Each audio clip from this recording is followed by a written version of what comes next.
오늘 주시는 하나님의 귀한 말씀 누가복음 5장 1절에서 11절 말씀을 가지고 말씀에 의지하여 그물을 내리리다. 말씀에 의지하여 그물을 내리리다. 여러분, 말씀을 붙드는 것이 방법입니다. 말씀을 붙드는 것이 능력입니다. 사단 마귀가 무엇을 무서워할까요? 성경 말씀 붙들고 말씀으로 선포할 때 사단 마귀가 제일 두려워 떨고요. 또 우리가 이 세상을 향하여 선포할 때도 하나님의 말씀에 의지하여 선포할 때 역사가 나타나는 줄로 믿습니다. 오늘 본문의 말씀에 등장하는 그 모습 그대로요. 시몬이 대답하여 이르되 선생님 우리들이 밤이 새도록 수고하였으되 잡은 것이 없지만은 말씀에 의지하여 내가 그물을 내리리다 하고. 이게 중요합니다. 여러분, 이 시대 속에서 보면은요, 저도 뭐 대학교, 신학대학원 다니면서 보면은요, 머리 똑똑한 사람 진짜 많더라고요. 신학대학에도 많아요. 보면요, 왜 이 사람이 신학대학 왔을까 정도로 어쩌면 목사 안 돼야 될 사람, 머리가 너무 좋아서 목사 안 됐으면 하는 사람도 있어요. 왜냐면 머리가 너무 좋으니까 그 좋은 머리를 가지고 물론 하나님께 영광 돌릴 수도 있겠지만 뭐랄까 지식으로 다 하려고 하는 사람이 있어요. 공부로, 지식으로, 또는 성경조차도요, 성경을 은혜로 읽어야 되는데 성경을 지식적으로만 읽어서 그냥 많은 몇 장 몇 절을 많이 아는 것으로 채우면 나는 된다라는 착각에 빠져 있는 분들도 제가 많이 봤거든요. 근데 그런 분들은 역시나 목회 현장을 나가도 10년 지나도 20년 지나도 성공할 수가 없습니다. 하나님이 역사하시지를 않습니다. 지식으로는 안 됩니다. 석사학위 10개쯤 가지고 있으면 될까요? 박사학위 2개, 3개 따고 있으면 될까요? 안 됩니다. 물론 공부 열심히 하면 좋습니다. 여러분, 물론 이 시대 속에서는 뭐 한국교회에서는 뭐 큰 교회 청빙하는 거 보면은요, 박사학위는 기본이더라고요. 박사학위 기본이고요. 뭐 키가 180cm 이상, 얼굴은 연예인처럼 생겨야 되고 뭐 별의별 뭐 10개가 넘는 조항이 있더라고요. 저는 거기에 반도 안 돼요. 키도 작죠. 저는 연예인처럼 생기지도 않았죠. 안 될 것 같은데 어쨌든 근데 저는요, 비록 저는 목사가 되기 위한 최소 조건이 신학대학원까지 나와야 되니까 문교부 인정하는 석사학위까지는 저도 있습니다. 그러나 박사학위는 없을지라도요, 저는 세상 그 어떤 박사학위 100개 가진 사람보다 더 강력한 저는 말씀 박사학위가 있음을 믿습니다. 믿음 박사학위가 있는 줄로 믿습니다. 기도 박사학위가 있는 줄로 믿습니다. 오늘 여기 계신 분들도요, 뭐 실제적으로 저 초등학교 졸업했는데요, 중졸인데요, 고졸인데요, 괜찮습니다. 여러분, 고등학교만 졸업하면 어떻습니까? 중학교만 졸업하면 어떻습니까? 대학 안 다녔으면 어떻습니까? 우리가 하나님 말씀 학교에 들어가서 하나님의 말씀을 통해서 저와 여러분들이 채워진다면 이 땅에서 박사학위 받아서 성공의 길을 가는 보다 100배나 1000배나 만배나 더 하나님이 축복하시는 성공의 길을 갈 수 있음을 믿습니다. 네, 여러분요, 세상의 학력 때문에 자꾸 주눅들지 마시고요, 우리는 하나님 학력을 좀 높여야 될 것 같아요. 여러분, 지식적으로 접근할 것이 아니라 정말 하나님의 말씀을 은혜로 접근하는, 그래서 오늘 내게 주시는 한 말씀으로 내게 와닿는다면 성경은 역사가 있어요. 그러나 또 조심할 것은, 여러분, 성경을 너무 한 구절만 달달달 외우면 또 위험하죠. 성경은 항상 원칙이 있어요. 성경은 성경을 통해 배운다. 성경은 성경을 통해 조명한다. 맞습니다. 구약은 신약을 통해 이해하고 신약은 구약을 통해 이해한다. 마찬가지로 성경 구약 39권, 신약 27권, 성경 66권 전체를 통해서 예수 그리스도를 우리가 보는 거거든요. 예수 그리스도를 이해하고, 그러니까 저 여호와 하나님께서 그 역사하셨던 그 일이 이제 신약 시대에 이 땅에 인간의 몸을 입으시고 이 땅에 오신 하나님의 아들이신 예수를 통하여 우리에게 그 여러 가지 그리스도의 사랑이 증거되어지는 그 사건, 그리고 죽으시고 또 죽으시기까지 우리에게 사랑을 내어주시고 그리고 부활하시고 그리고 다시 오실 주님, 이것이 우리가 뭐 구약과 신약의 핵심이 되지 않겠습니까? 그리고 뭐 우리가 성경도 너무너무 많고 많은 얘기가 있지만은요, 마치 요한복음 3장 16절 말씀처럼 하나님이 이 세상을 너무나 사랑하셔서 독생자를 우리에게 주셨으니, 이 말씀이 어쩌면 핵심이다 그런 얘기도 많이 하는데 맞습니다. 요한복음 3장 16절 말씀처럼 하나님이 우리를, 세상을 너무 사랑하셔서 독생자이신 예수 그리스도를 우리를 위하여 내어주셨습니다. 이보다 더 큰 사랑이 없습니다. 여기 이렇게 성경을 통해서 우리가 성경을 이해하고요, 성경을 그 근거에서 가지고 있을 때 이 험한 세상 가운데서 우리가 이길 수가 있는 거예요. 지금 이 시대 속에서도 얼마나 많은 뭐 이단이든 사입이든 악한 종교들 많이 있습니다. 뭐 교회라는 이름을 붙이고 있다고 해서 안전한 거 아니란 거 여러분 잘 알고 계실 텐데요. 정말 성경을 알고 있어야 우리가 그런 잘못된 그런 종교나 사입이나 이단에 빠지지 않게 되는 거거든요. 그래서 우리가 성경도 분명히 우리가 많이 읽고 묵상하고 성경에 대한 이해가 있어야 되는 것이고요. 또한 기도도 마찬가지입니다. 막연한 기도보다는요, 말씀에 입각해서 말씀에 의지해서 기도할 때 우리 하나님 보니까 꼼짝 못 하시는 게 있어요. 자, 우리 하나님 꼼짝 못 하시는 게 두 개가 있습니다. 첫 번째, 눈물. 하나님의 아들, 딸의 눈물이 약하시더라고요. 우리 하나님 앞에 하나님 제가 박사학위 2개입니다 3개입니다 내가 모 대학 교수입니다. 우리 하나님이요 안돼, 그걸로는 안돼. 우리 하나님은 그런 거, 나는 너는 박사 2개 3개냐, 나는 인생 박사학위 내가 10,000개도 갖고 있단다. 우리 하나님한테는요 박사학위 내용이라도 안 되고요, 제가 재산 좀 있습니다, 이 빌딩이 1조짜리인데 갖고 있습니다. 우리 하나님이요 웃으실 거예요. 야, 나는 그거 갖다 공기놀이 하는데. 그래서 하나님 앞에 돈 자랑해서도 안 되고 하나님 앞에 권세 자랑해서도 안 되고요, 내가 군대 장관입니다, 내가 대통령입니다, 내가 아수르 대왕인데 군대가 18만 5천 명입니다. 그러면 하나님이요 하룻밤에 후 부르시면은요 18만 5천 명이 성장되는 역사가 있습니다. 그러니까 하나님 앞에 돈 자랑하지 말고 권세 자랑하지 말고 생명 자랑할 게 없다라는 거예요. 자, 그런데 이 전능하신 하나님이신데, 우리가 뭐 1차 대전, 2차 대전 전쟁 영화 보면은요, 뭐 독일군의 탱크 아주 상징적이잖아요. 얼마나 단단한지, 얼마나 센지, 잘 굴러가는지. 그래서 우리가 뭐 속수무책으로 당했던 걸 보면 독일 군이 탱크가 셌던 것처럼 보면요, 자, 이렇게 이 땅에는 뭐 미사일도 있고 뭐 탱크도 있고 여러 가지가 있겠지만은요, 전능하신 하나님이 일하시면, 움직이시면 이 세상 그 어떤 권세가 하나님을 이길 수가 있겠습니까? 그런데 그 전능하신 하나님을 일하시게 만드는 방법이 하나가 있었으니 우리의 연약한 눈물을 통해 일하십니다. 그리고 우리 때로는요, 자, 우리 남자분들도 계십니까? 여러분, 남자분들도 부끄러운 거 아니니까 자존심 내세우지 말고 하나님 앞에 우시기 바랍니다. 괜찮습니다. 울보라고 해도 돼요. 괜찮습니다. 하나님 울보 되시기 바랍니다. 나는 하나님만 생각하면 울어 눈물이 나. 하나님 울보. 근데 능력의 비결이고 복의 비결이고 쓰임받는 비결은 하나님 울보가 되는 거예요. 자, 하나님 앞에 우시기 바랍니다. 마치 한나가 하나님께 울었습니다. 응답 받았습니다. 사무엘 선지자의 엄마가 되었습니다. 하나님 앞에 울어. 여러분, 다윗을 보세요. 시편의 많은 부분을 기록한 다윗도 보면은요, 나의 눈물을 기억하소서. 내 눈물이 이 호리병에, 눈물 호리병에 이렇게 많이 있습니다 할 정도로 하나님 앞에 내 침상을 적시며 내 요를 적시며 내 베개를 적시며 내 눈물이 이렇게 흘러서 하면서 하나님께 눈물로 나갔던 다윗의 기도에 응답하셨습니다. 히스기야 왕의 기도와 눈물을 기억하시지 않습니까? 히스기야 왕에게 이길 수 없는 병이 찾아왔습니다. 그리고 그 당시에도 의사가 있었을 것인데 히스기야 왕에 대한 것은 당신은 나을 수 없습니다 라고 딱 판단이 내려진 거예요. 근데 히스기야 왕은 침상병을 향하여 하나님께 눈물로 기도합니다. 눈물로, 하나님 내가 젊은 날에 하나님께 잘하였던 것을 기억하옵소서라고 울고 기도할 때, 아니 하나님께서 다시 선지자를 보내. 이사야 선지자가요 와서 너는 인생 너의 마지막을 한번 유언도 하고 너희 자녀들에게 유언도 하고 마지막을 정리하라 얘기했는데요, 그가 눈물을 흘리고 기도하니까 이사야 선지자가 길을 가고 있다가 다시 돌아와요. 다시 돌아와서 하나님 말씀을 전합니다.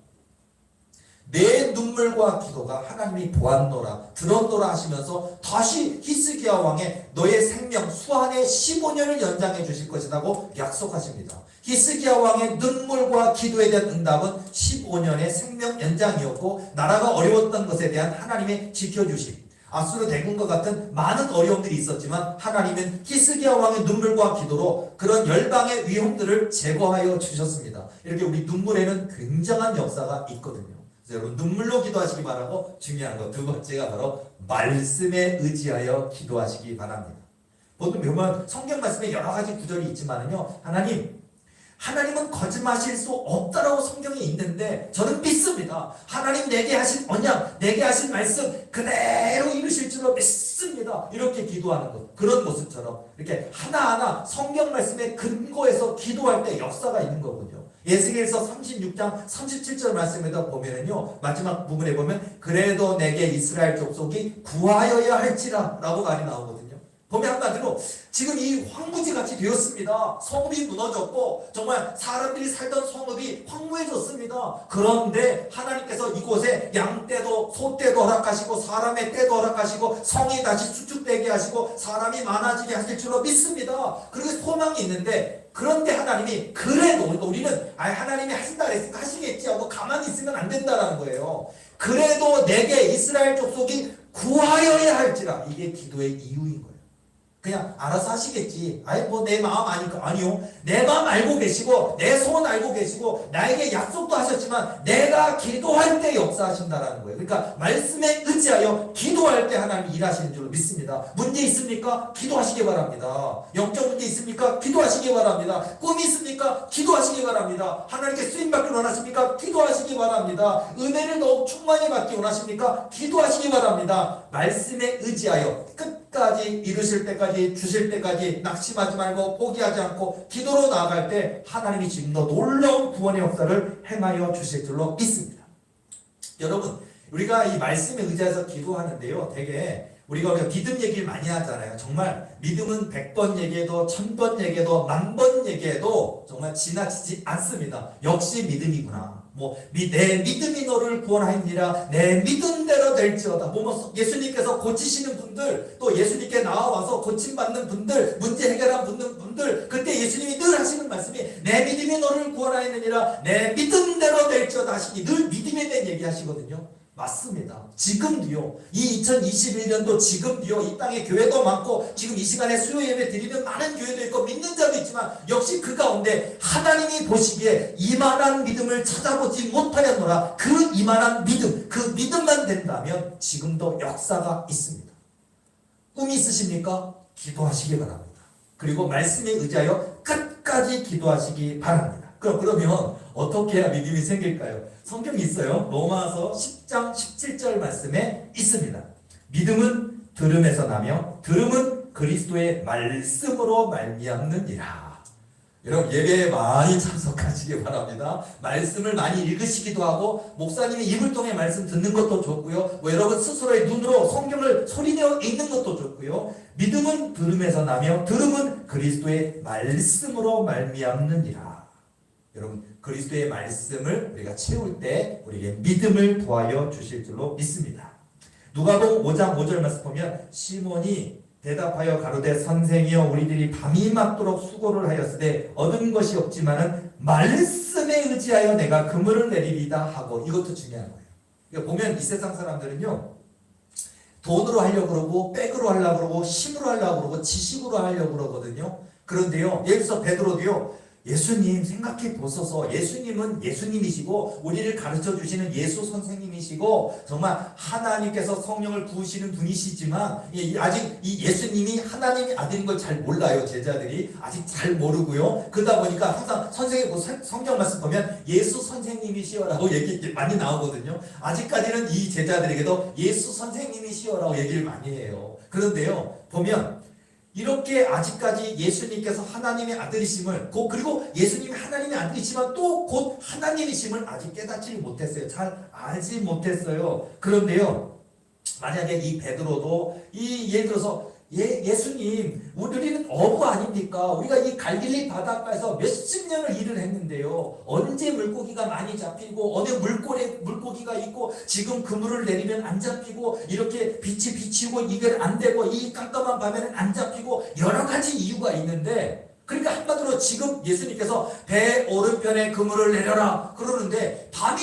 맞도록 낚시했지만 그물을 내렸지만 한 마리도 못 잡고 밤이 맞아서 이제 거의 새벽 가까이 왔다는 얘기인데 이 새벽에는 한 마리도 안 잡힙니다. 이게 정답일 것인데 이 밤이 맞도록 수고하였지만은 이 새벽 미명에 절대 안 잡히겠지만은 말씀에 의지하여 그물을 내리리다. 굉장히 중요하다는 거예요. 여러분의 사업도 우리 교회도 마찬가지입니다. 저는요, 우리 도리교회가 지금 이 과정을 지나가고 이제 하나님의 놀라운 부흥 역사가 이제 올해도 놀라운 역사가 많이 있을 것이고 우리 도리교회 교인들 모두 눈으로 목격하게 되실 것인데요. 많은 부흥의 역사가 있고 교회 재정이 넘쳐나게 되고 교인들의 숫자가 많아진다 할지라도 중요한 포인트는 돈으로 하는 것 아니라니까요. 사람이 많다고 하는 것 아니라니까요. 하나님의 말씀에 의지하여 해야 될 줄로 믿습니다. 돈이 있으니까 하는 게 아니에요. 예를 들어서 도립의 재정이 만약에 재정 1,000억쯤 있다고 치자고요. 그러면 우리가 100억짜리 건물을 10개도 살 수 있잖아요. 예를 들자면요. 비유입니다. 그런데 그걸 가지고 그냥 어디 가서 목 좋고 위치 좋고 괜찮다. 이 정도면 괜찮겠다 하고 그냥 10개의 어떤 건물이나 땅을 하나님께 여쭤보지도 않고 기도해보지도 않고 그냥 돈 있으니까 쉽게 산다고 생각하십니까? 안 됩니다. 하나님께 여쭙고 하나님의 뜻이 있는지 묻고 하나님의 말씀하실 때까지 기다릴 줄 아는 게 중요한 거고, 하나님이 허락하시는 부분, 하나님이 명령하시는 사명을 우리는 감당해야 될 줄로 믿습니다. 이런 일들이 우리 교회에서는 많이 일어나야 돼요. 아동부, 청소년부, 청년부뿐만 아니라 또 이 가운데도 훗날 기업을 하시는 분들 여러 가지 여러분의 삶 속에서도요, 항상 잊지 말아야 될 것은, 여러분 내가 이제 이 정도 됐으니까 내가 경험을 많이 쌓았어, 세상에 어떤 사람보다 지식이 많아졌어, 이제 나도 말씀을 많이 채웠으니까 스스로 해도 돼 라고 이렇게 교만에 빠지면 절대 안 된다는, 하나님께 여쭙고 가시기 바랍니다. 여러분 다윗의 비결 여러분이 많이 드셔서 알고 있잖아요. 다윗의 비결이 너무 많지만 한 개만 얘기하자면요, 항상 중요한 것, 올라가리까 내려가리까. 전쟁 상황에서 숫자가 많습니다. 군대 숫자 많습니다. 그냥 징벌할까요? 가서 공격해서 다 잡아드릴까요? 죽일까요? 점령할까요? 이길까요가 아닙니다. 올라가리까 내려가리까. 항상 다윗은 하나님께 여쭈었다는, 이게 중요한 겁니다. 하나님의 말씀에 의지하여 여러분 기도하시기 바랍니다. 예를 들어서요, 블레셋 군대하고도 싸울 때, 너무 유명한 얘기인데, 블레셋 군대하고 싸울 때도요 어떤 일이 벌어지느냐, 하나님이 이미 여호와 하나님께서 우리에게 주신 은혜가 있었어요. 예를 들어서 뽕나무 꼭대기에서 걸음 걷는 소리가 들리거든 곧 공격하라. 이게 중요한 게 너무 많은 듣는 얘기일 거예요. 그러니까 한마디로 그냥 힘 대 힘으로 적 대 적과 숫자와 숫자로 싸우는 것이 아니라, 뽕나무 꼭대기에서 걸음 걷는 소리가 들리거든 곧 공격하라. 그러면 내가 앞서 행하리니, 여호와 하나님이 앞서 행하셔서 여호와의 군대가 나아가서 이기게 하시겠다는 거거든요. 그러니까 너의 군대의 힘으로, 너의 능력으로 되는 것이 아니라, 내가 여호와 하나님께서 뽕나무 꼭대기에서 걸음 걷는 소리가 들리거든 그 말씀에 의지하여 순종하며 나아가면 승리의 역사가 있다는 거예요. 이것이 사업의 영역에도 적용될 수 있고, 교회는, 목회자들은 잊지 말아야 될 것이 바로 우리 목회 영역에도 늘 이렇게 적용해야 된다고 하는 사실입니다. 이것만 우리가 체득할 수 있다면 실수가 없는 거예요. 여러분 정말 이 땅에서 우리가 살아갈 때 정말 하나님의 말씀을 의지한다는 게 얼마나 중요하다는 것을 성경은 우리에게 가르쳐주고 있습니다. 잠언 16장 20절 말씀 보면, 삼가 말씀에 주의하는 자는 좋은 것을 얻나니 여호와를 의지하는 자가 복이 있느니라. 삼가 말씀에 주의하는 자는 좋은 것을 얻나니 여호와를 의지하는 자가 복이 있느니라. 창세기 21장 1절 말씀 보면, 여호와께서 그 말씀대로 사라를 권고하셨고 여호와께서 그 말씀대로 사라에게 행하셨으므로. 여러분 사라에게 내가 아들이 있으리라 라고 말씀하셨어요. 명년에 다시 올 때 내게 아들이 있으리라 라고 말씀하셨는데, 사라에게 권고하셨다, 사라에게 말씀하셨다. 그것처럼 사라가요 이제 나이가 많다니까요. 이제 89세예요 내년에 90세입니다 그런데요, 그리고 남편의 나이가 99세고 내년에 100년이고요. 자, 100살이고요. 그런데 사라에게 이미 태문이 닫혔습니다. 여성의 생리가 끊어졌느니라 성경에 말하고 있습니다. 생물학적으로는 불가능합니다. 나이가 많은 할머니가 되었습니다. 그러나 하나님은 사라에게 권고하셨고 사라에게 말씀하셨고 말씀하신 대로 행하셨습니다. 여호와께서 그 말씀대로 사라를 권고하셨고 여호와께서 그 말씀대로 사라에게 행하셨으므로 사라가 아이를 잉태하게 되는 놀라운 축복을 받게 됩니다. 우리 하나님의 말씀에는 권능이 있다는 사실을 믿으시는 저와 여러분의 삶이 되어야 될 줄로 믿습니다.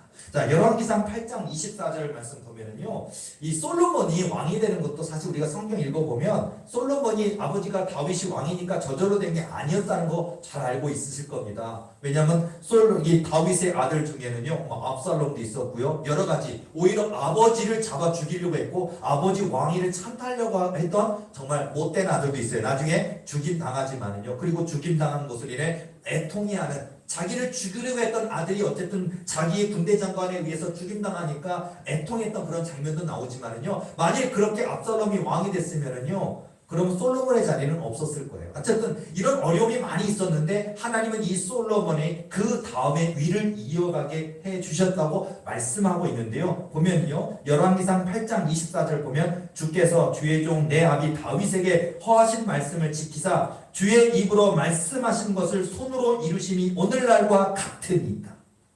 굉장히 이 짧은 말씀이지만 이거 은혜가 되거든요. 예를 들어서 고한영 목사에게 하나님이 기도 중에 주신 음성 있습니까? 또 오늘 이 설교를 함께 예배에 참여하신 우리 도리계 식구들과 또 함께 이 인터넷에 예배 참여하는 분들 중에 여러분의 기도 가운데 하나님이 여러분의 꿈 가운데 여러분의 환상 가운데 주신 하나님의 은혜 언약의 말씀이 있습니까? 그러면 여러분은 바로 열왕기상 8장 24절 고백하는 날이 오늘을 믿고 끝까지 말씀 붙들고 기도하시기 바랍니다. 주께서 주의 종 내 아비 다윗에게 허하신 말씀을 지키사 주의 입으로 말씀하신 것을 손으로 이루심이 오늘날과 같으니이다. 얼마나 감사합니까?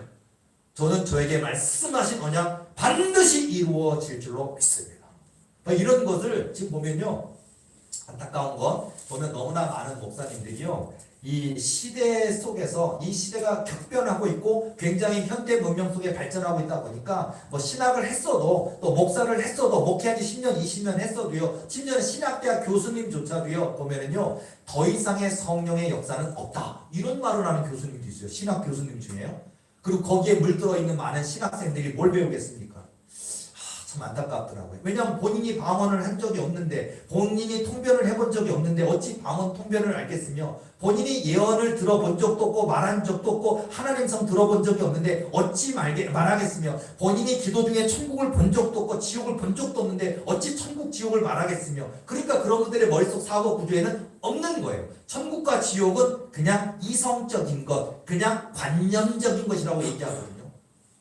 저도 사실 그런 얘기를 들을 때 참 불쌍하다는 생각, 화가 나기도 하지만 불쌍하다는 생각, 뭐 저렇게 모르다니 하는 게 안타깝기도 하지만 어쨌든 그분의 세계관인 것을 우리가 어찌하겠습니까? 그런데요, 중요한 건 지금도 하나님 살아계심을 저는 믿습니다.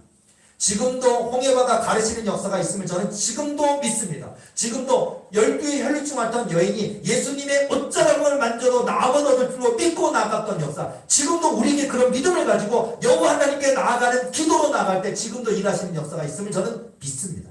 이 믿음이 있느냐 없느냐가 엄청난 차이라니까요.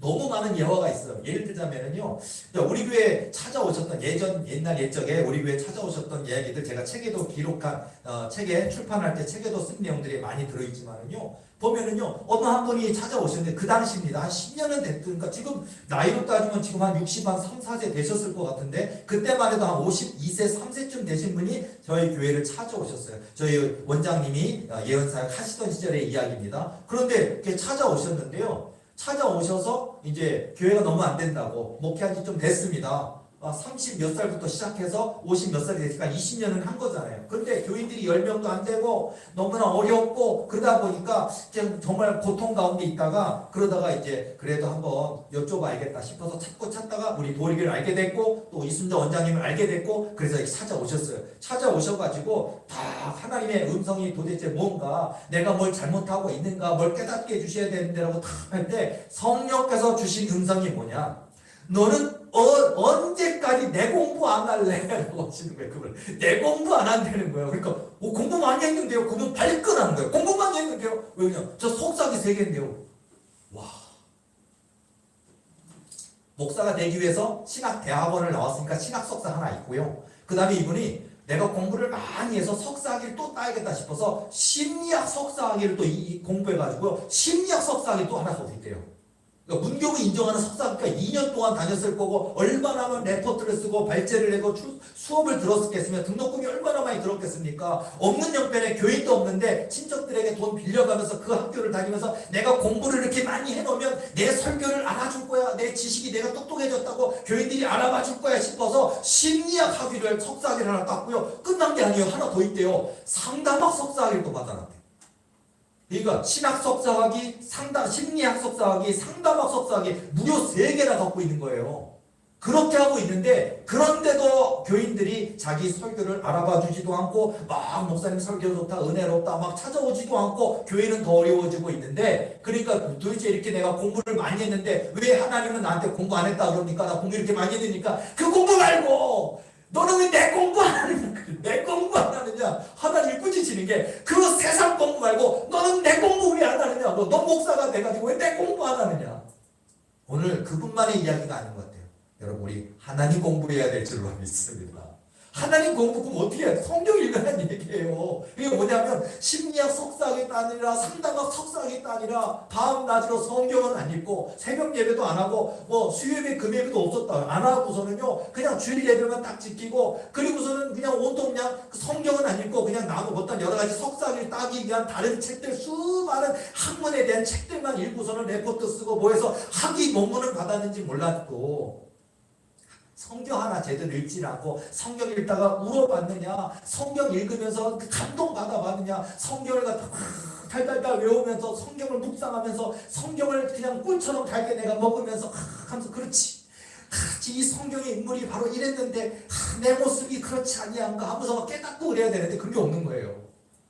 자 그러더니 하나님이 하시는 말씀이 이제 그 세상 공부 그만하고 내 공부해라. 그럼 내가 하나님이 교인들을 붙여주겠다. 이거는 목사에 대한 얘기만 될까요? 교회에 대한 얘기만 될까요? 아니요. 여러분 우리가 직장 생활을 하든 또 사업을 하시든 사회생활을 하시든 또 여러 가지 여러분 또 목회자이든 전도사님이든 목사님이든 우리 삶의 모든 영역 가운데 하나님 공부해야 되는구나. 성경 읽어야 되는구나. 말씀 붙들어야 되는구나. 말씀 붙들고 기도해야 되는구나. 우리에게 진짜 필요한 건 상담학 석사학위, 심리학 석사학위가 아니라는 거예요.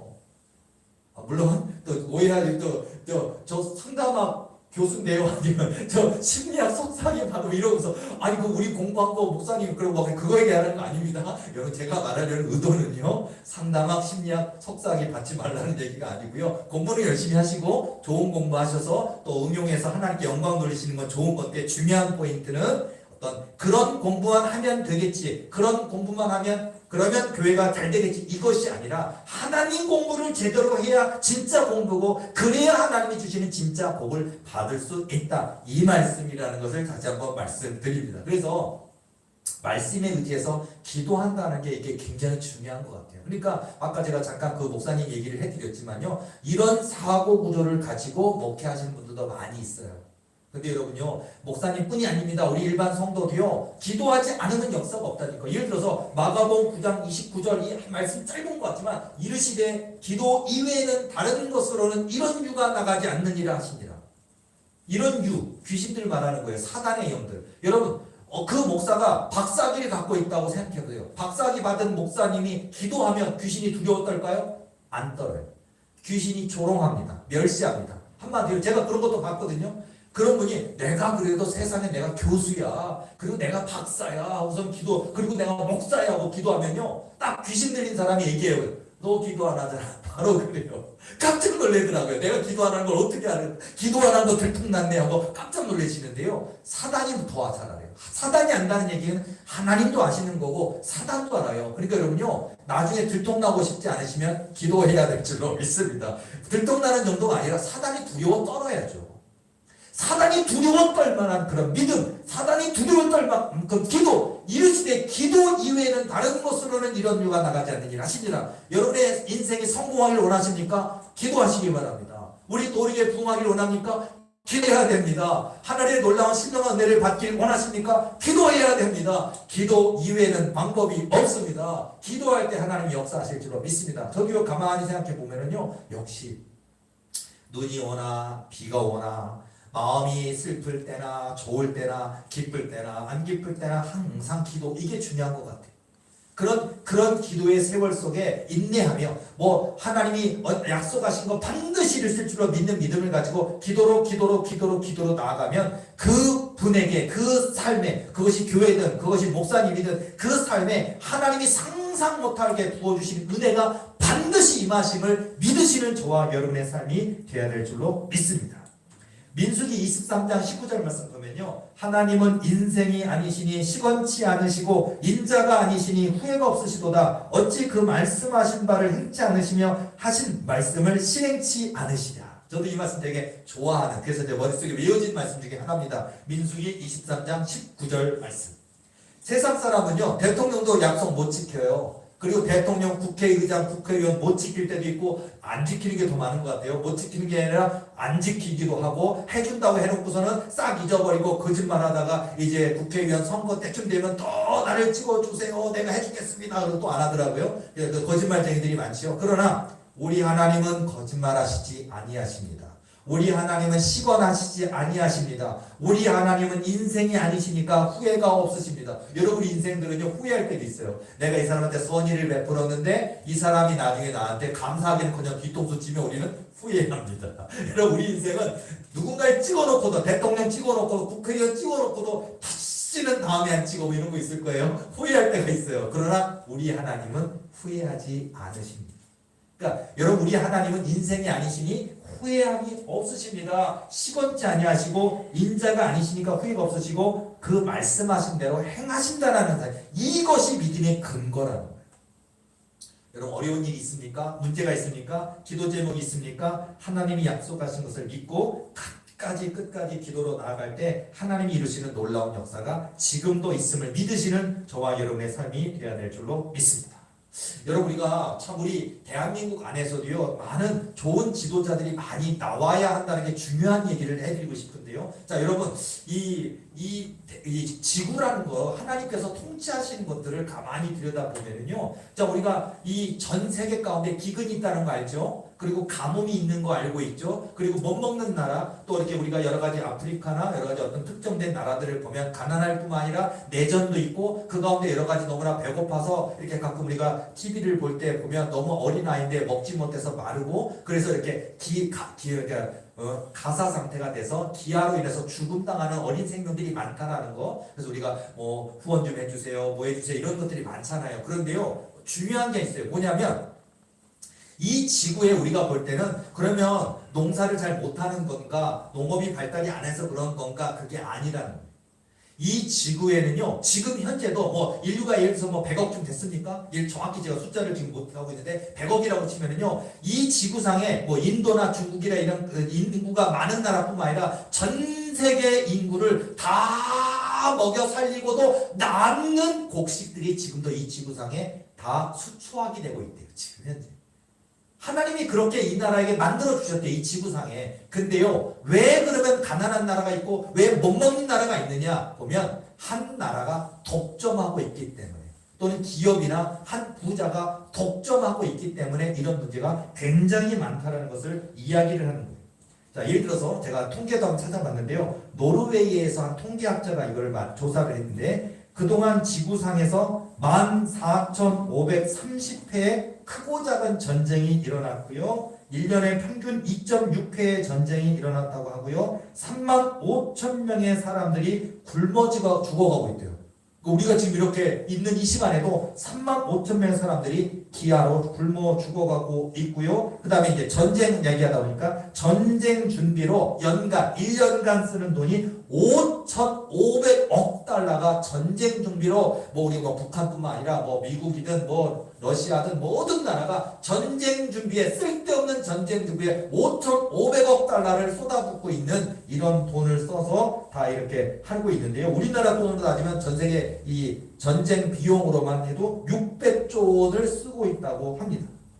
그러면요, 이 600조 원을 비유하면은요, 600조 원을 전쟁하지 않고 나라를 부강하게 하고 국제적으로 기하선상에 있는 사람들을 도와준다면 온 세상이 잘 살고 한 명도 배고프지 않은 나라를 지금도 만들 수가 있다고 합니다. 그리고 그 전쟁하지 않은 600조 원의 비용을 가지고요, 지구상에 지금 아까 100억 명 얘기했는데 그 돈으로 200억 명까지 먹일 수 있대요. 이걸 노르웨이 통계학자가 이걸 조사했는데요. 그리고 이것이 제가 처음 얘기한 게 아니고 노르웨이 학자가 처음 발견해낸 게 아니라 사실은 이미 알고 있는 얘기입니다. 그래서 저는요, 이게 우리 대한민국뿐만 아니라 전 세계 가운데 정말 진정한 믿음으로 되어 있는 분들이 기업을 하고 나라의 지도자가 되고 수많은 기업의 리더들이 되어서 정말 하나님이 주신 뜻대로만 이 하나님 나라를, 이 육의 몸을 입고 사는 이 땅에서 하나만 살아간다면 얼마나 평화로운 나라가 되겠습니까?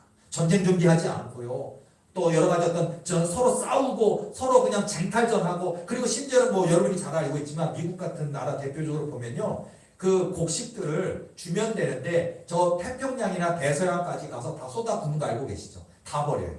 자, 그렇게 해서 남 주지 않고 다 버리는 일들 지금 하고 있다는 걸 여러분은 잘 알고 계실 텐데요. 자, 이런 일들을 이제 우리가 바로잡아야 된다는 게, 그래서 우리가 머리가 되는, 리더가 되는 대한민국 대통령뿐만 아니라 전 세계 대통령들이 믿음의 사람이 돼야 되고요. 근데 우리 여태까지 너무나 믿음의 사람, 교회 다니는데 뭐 장로 대통령 이런 거 소용없어요. 또는 크리스찬 대통령 소용, 진짜 믿음의 사람, 진짜 기도의 사람, 옛날 링컨 같은 정말 믿음의 사람, 기도의 사람, 진짜 하나님 앞에 무릎 꿇고 하나님 뜻대로 순종하는 그런 대통령들이, 그런 기업가 회장들이 이 땅에 전 세계 가운데 많이 나타나면 이 나라가 하나님 나라가 될 수 있다라는 거예요. 제가 다른 얘기를 잠깐 얘기했는데요. 자, 여러분, 이런 것처럼 오늘 우리가 중요하다는 사실을 깨닫게 됩니다. 굉장히 제가 광범위한 얘기를 잠깐 얘기했지만 다시 원점으로 돌아와서, 그렇지, 바로 하나님의 역사는 나로부터 출발하는 거예요. 그리고 하나님의 구원의 역사도 나의 그 부족한 기도를 통해 시작하는 것이고요. 하나님 나라 확장도 바로 내 믿음의 그 시작, 첫걸음으로부터 시작된다는 역사입니다. 세계 평화를 위해서 우리는 뭐를 해야 될까요? 우리는 온전한 믿음을 가져야 되고 하나님의 뜻을 내 삶을 통해 이루소서라고 기도할 때 하나님 나라의 첫걸음이 시작되는 겁니다. 자, 이게 중요하다는 것을 깨닫고요. 여러분, 말씀에 의지하여 그물을 내리시는 여러분이 되셔서 여러분 한 번밖에 없는 이 인생 속에서 전능하신 하나님의 손을 힘입고 승리하여 하나님께 영광 돌리는 수많은 잃어버린 낙심한 영혼들을 되찾는 저와 여러분의 멋진 인생 되시기를 예수님의 이름으로 축원합니다. 기도하시겠습니다.